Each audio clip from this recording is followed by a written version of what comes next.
देखिए आपने अच्छा, सुचरिता जी हाँ, कहा बोलिए कि दोनों खिलाफ हैं। हाँ मैंने तो विरोध नहीं किया, मैं कह रहा हूँ पूरी तरह एक समान नहीं हो सकता। ठीक है। मिश्रा जी ने कुछ मुद्दे गिनवाए, आप उपाध्याय जी ने भी कुछ मुद्दे गिनवाए। हाँ कुछ मुद्दों पर सब सहमत हो सकते हैं, ठीक है। हिंदू भी, मुस्लिम भी, हाँ। महिला भी, पुरुष भी।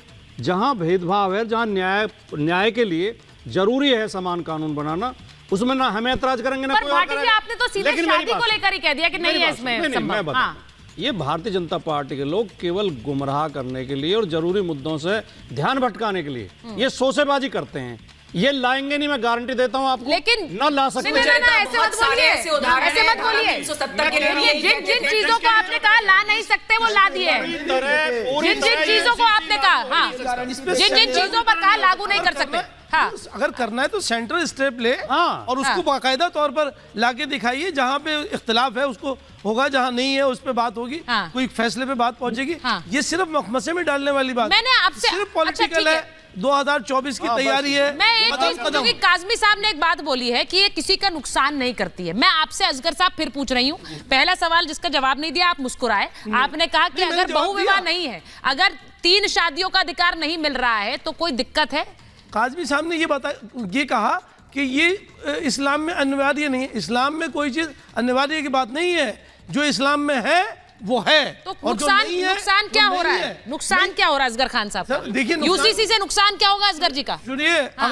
अगर अरे भाई, फिर अभी जैसे वारिस साहब भी कह रहे थे कि आप किसी जगह पे किसी स्टेट का कानून कुछ है, किसी मजहब का कानून कुछ है, आप सबको मिला के कैसे बात कर सकते हैं? मैं अपना मजहब से हट के दूसरे कानून को कैसे मान लूंगा? नहीं मान सकता। नहीं, वो सुनिए तो वही तो बात है। एक महिला गोद लेना चाहती है, उसके मजहब में वो अधिकार नहीं है। दूसरी महिला को वो देख रही है कि वो बच्चा गोद ले पा रही है, मेरा बच्चा नहीं, मैं गोद नहीं ले सकती हूँ, तो उसको अधिकार मिल रहा है या उसका अधिकार छीना जा रहा है? नहीं, उसके सब चीज के अल्टरनेट है। हाँ। आप इस्लाम को पूरे गहराई में जाके उसकी स्टडी की है, ठीक हर है। चीज का अल्टरनेट है। ठीक है। आप अगर उसको कानूनी तौर पे नहीं ले सकते, आप उसको ले पाले, उसकी परवरिश करें। क्यों नहीं कर सकती परवरिश? मैं परवरिश कर सकते। काज़मी साहब अब ये वो कह रहे हैं कि भाई हर चीज का ऑल्टरनेटिव है, आप क्यों, अगर अलग अलग विविधता है उसको क्यों आप खराब करना चाह रहे हैं?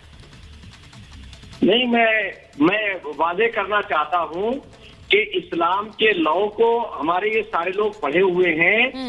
जो यूसीसी आ रहा है उस पर हमारी किसी भी मजहबी, किसी पूजा पद्धति पर, निकाह या विवाह पर कोई फर्क नहीं पड़ेगा। जैसे जिस धर्म की जो मान्यताएं हैं वो वैसे ही करेंगे। इसमें भ्रम पैदा करने का प्रयास ना करें। ठीक है। यूसीसी से सिमिलरिटी आएगी, राष्ट्रीय एकता और अखंडता इससे मजबूत होगी, अपराधों में कमी आएगी और इसका फायदा पूरी कंट्री को, पूरी देश को होगा। और ये ऐसा नहीं है कि ये मुसलमानों के खिलाफ है। मैं समझता हूं कि मुसलमानों को 60 साल के अंदर जिस तरह से एक वोट बैंक बना के रखा गया और पॉलिटिकल पार्टियों ने उनका इस्तेमाल किया, उन्हें मुख्यधारा से काटा। आज हम उत्तराखंड मदरसा बोर्ड के अंतर्गत जो हमारे मदरसे आते हैं, हमने उन्हें इंजीनियर और डॉक्टर बनाने का जो हमारे माननीय मुख्यमंत्री श्री पुष्कर सिंह धामी जी ने, उनके नेतृत्व के अंदर हम उन्हें मुख्यधारा से जोड़ रहे हैं। और मैं आज आपको दावे के क्या हमें ओपन रहना चाहिए इस ड्राफ्ट के बारे में वारिस साहब? क्या हमें ओपन रहना चाहिए? हमें थोड़ा सोचना चाहिए, शायद इसमें ऐसी चीजें हो जो सब पर लागू हो और सबका फायदा हो, किसी का नुकसान नहीं है। वारिस साहब का कोई नुकसान नहीं होगा यूसीसी से। अश्विनी जी को लीजिए। नहीं, यूसीसी लाने दो ड्राफ्ट तो पहले दे रहे दो। यूसीसी के ड्राफ्ट में क्या है, क्योंकि हमको यकीन है कि सरकार नहीं ला सकती यूसीसी अगर लेके आ गए तो मुझे अच्छा, ला ही नहीं सकती है। हिंदू अनडिवाइडेड फैमिली का क्या है, टैक्स रिबेट मिलता है, उसका क्या करेंगे तो अभी इसी तरह दूसरे स्टेट के, हर स्टेट के अपने अपने अलग अलग कायदे कानून भी है, सबके स्टेट को एक कर देंगे तो जो इम्पॉसिबल चीज है वो चीज सिर्फ लोगों के अंदर ध्यान भटकाने के लिए बीजेपी सरकार कर रही है। सुशीलता जी, प्रॉब्लम क्या हो रहा है मालूम है? सारी पब्लिक, पूरा नेशन सवाल कर रहा है मोदी जी को। मोदी जी, आपने 10 साल के अंदर गारंटियां दी थी, एक भी आपने पूरी नहीं की। 15 लाख रुपया जमा होने वाला था, जमा नहीं हुआ। आपने 2 करोड़ युवाओं को रोजगार। वारिस जी, मैं आपको जवाब देता हूँ यूसीसी पे। ये बहस यूसीसी पे हो रही है, मैं इसलिए आपको यूसीसी का जवाब देता हूँ। ये देश के अंदर मंदिर मस्जिद के वो नाम कह रहे हैं ये ला ही नहीं सकते। अब मैं एक चीज पूछूंगी आपसे अश्विनी जी, बीजेपी ने सिर्फ और सिर्फ ये बतौर एक वकील आप बताइए, इलेक्शन के पहले छोड़ते हैं ये। वो कह रहे हैं कि ये शगुफा छोड़ते हैं, चुनावों से पहले वो ला ही नहीं सकते। हालांकि ऐसी भाषा मैंने 370 से जुड़ी हुई भी सुनी थी, ऐसा 3 तलाक से जुड़ा भी सुना था। नहीं चाहिए, लेकिन ये बताइए क्या ये संभव है? वो कह रहे हैं ये संभव ही नहीं है, आप कर नहीं पाएंगे। पब्लिक जवाब देगी और 24 में देगी। देखिए, पहली बात तो मैं उत्तराखंड की सरकार, उत्तराखंड के मुख्यमंत्री और उत्तराखंड की जनता को धन्यवाद देता हूं। कभी लाते अभी राम मंदिर हो गया, अभी ज्ञानवा पीपल लेकर आ गए, अब आगे कुछ और लाएंगे हमको। तो पहली बात तो ये अफसोस मैं बार बार कह रहा हूँ, धर्म का अधिकार है, अधर्म का नहीं, रीतियों का अधिकार है, कुरीतियों का नहीं, प्रथा का अधिकार है, कुप्रथा का नहीं। ये तलाके हसन, तलाके हसन, तलाके बाइन, तलाके किनाया, ये कुप्रथा है। ये 3 तलाक, हलाला, मुताह, मिस्यार, तहर्रुस, ये कुप्रथा है।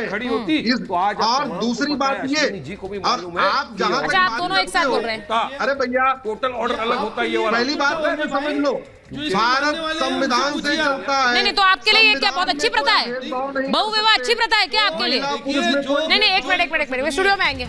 एक मिनट, हाँ बताइए, कौन सी प्रथा अच्छी है आपके लिए? बहु विवाह? किसकी बात कर रही हैं? हलाला किसकी बात कर रहे हैं? वो कह रहे हैं कि कौन सी आपके लिए अच्छी प्रथा है? मैं आपके कैमरे के सामने एक बात बता दूं, बताइए कि जो इस्लाम में है वो सही है हमारे लिए, हम उसको फॉलो करते हैं। आप अगर औरतों की बात तलाक भी सही था, सुन लीजिए, अगर आप औरतों तलाक भी सही था और बहु विवाह भी सही है, आप ये कह रहे हैं। मैं यही कहना चाह रहा हूँ कि जो आप औरतों की भी बात करती हैं, क्योंकि बार बार उस चीज का यहाँ की सरकार भी फायदा उठाती है, तो वो भी सही है। जब जो फॉलो कर रहा है, जो मान रहा है, आपको क्या तकलीफ है?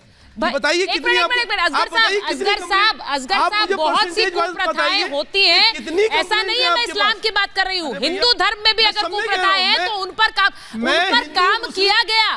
उन्हें अगर कुप्रथा है तो उसे हटाने पर काम किया गया और होना चाहिए। मैं इसीलिए कह रहा हूँ, ये आपका या मेरा धर्म की बात नहीं है भाई, आपकी मेरे धर्म की बात नहीं है, मैं सभी धर्मों की बात कर रहा हूँ। जो जिस धर्म में है, जिस धर्म की प्रथा को मानता है, जब उसको मानने में उसको कोई तकलीफ नहीं है, तो हमें और आपको क्या? आपको लगता है आप लोगों ने ट्रिपल तलाक पर भी यही कहा था? कितनी महिलाएं आई थी सड़कों पर, कह रही थी हमारे साथ नाइंसाफी हो रही है। ये एक मर्द का एक अधिकार नहीं है ये बताना कि क्या अच्छा है और क्या बुरा है। 4 लोगों को आप प्लांटेड करके लाते हैं, सिर्फ वही कहते हैं मुझे बताइए परसेंटेज। मुझे एक बार कह रहा हूँ, यूसीसी पे आप वोटिंग करा लीजिए, वोटिंग करा लीजिए। हो सकता है वोटिंग भी हो जाए, हमें नहीं पता, हमें नहीं पता है, हमें नहीं पता है। एकाधिक स्टेट को इस्तेमाल करने वाली बात है, सेंटर इसलिए और लाएगा भी नहीं, ये बात सही है। कम से कम इलेक्शन तक नहीं आएगा, चूंकि ये एक इशू बना रहे, नहीं होगा कोई इशू तो नहीं। हमने ये देखा है कि सरकारों ने, विशाल जी, हमने ये देखा है कि कैसे 2019 का चुनाव हुआ, उसके बाद नरेंद्र मोदी ने उस पर काम शुरू किया कि 370 हटाने का काम एक मैंडेट के बाद किया गया, और इसीलिए वो कह रहे चुनावी शिगुफा है, ऐसे नहीं लाएंगे, चुनाव के बाद लाएंगे। देखिए सुचरिता जी, एक बहुत बेसिक बात, मैं सभी अपने प्रवक्ताओं से या जो भी बहस करने पूछना चाहता हूं कि मान्यवर ये बताइए कि अगर वसीयत, विरासत, संपत्ति का अधिकार धार्मिक है या जो है कानूनी है? मुझे नहीं लगता कि ये धार्मिक है। पुत्र पुत्री, बहू, पुत्र, ये सब क्या मतलब धार्मिक इनसे कोई लेना देना है? लिंग असमानता का क्या कोई धार्मिक लेना देना है? मुझे तो नहीं लगता कि ये कोई धार्मिक विषय है। ये तो समानता की बात नहीं सुचरिता जी, जब जेंडर जस्टिस की बात हो रही है, जेंडर इक्वलिटी की बात हो रही है, ये हमारे अनुच्छेद 25 को तो ले नहीं रहा। धार्मिक स्वतंत्रता का अधिकार तो और एक वकील बैठकर ये बात कर रहे हैं। असगर साहब, मुझे इस बात से पीड़ा है, 2 वकील हैं। इसीलिए मैं कह रहा हूँ कि ड्राफ्ट को बिल्कुल ये होना चाहिए था कि बिल्कुल आम कर दें ड्राफ्ट को, और वो भी सेंटर करे भाई। तो आप स्टेट से करें, आप ये डिमांड करिए। मैं तो कह रही हूँ अच्छी बात है, ड्राफ्ट तो लोगों के सामने आना ही चाहिए, उन्हें पता होना चाहिए। और उत्तराखंड के बाद ड्राफ्ट सामने भी आएगा, ऐसे तो लागू नहीं कर सकते। एक सवाल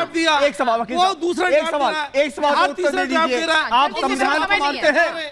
आप संविधान को मानते हैं? अरे भाई, संविधान की भाई वो तो वकील है ना, संविधान तो अनुच्छेद 44 क्या कहता है? आप बताइए जनता को। अच्छा भाई, तो ये काम फिर आप स्टेट से क्यों करा रहे हैं? अरे भाई, ये आप नहीं, वो एक स्टेट में लागू हो रहा है, उसके बाद मॉडल होगा, अभी नहीं पता है, अभी तो हमें पता भी नहीं है कि और जगह लागू होगा कि नहीं होगा।